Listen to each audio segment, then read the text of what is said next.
Hello guys, mkoaje? Hope mko fiti. Guys, I'm so disappointed. Na Oga Obinna. Manze tunashukuru umetupea platform, tukaelezea stories zetu. Iko fiti. Lakini kitu yenye imeniuma sana, mimi hata sikuwa nimeiona. Ni watu tu walikuwa wakinitumania kwa DM, wakinitag mahali.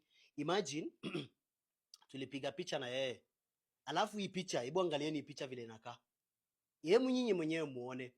Hii picha hata alikuwa amenikataza mimi na bebu wangu tukue karibu, yeye akue the other side. Unaona?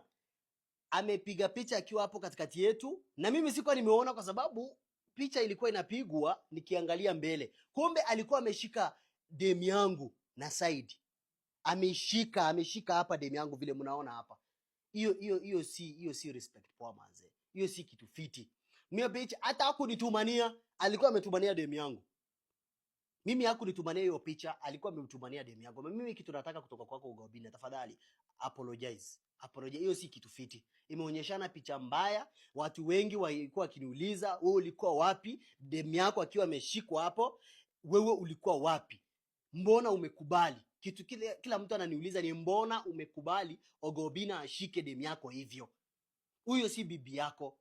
Sawa, huyu ni bibi yangu. Mbona amemshika hivyo? Tafadhali Oga Obinna apologize. Mimi sina hata maneno mengine, apologize to watu. Mimi hata sikuwa na shida, lakini after nimeona hiyo kitu imeniuma sana.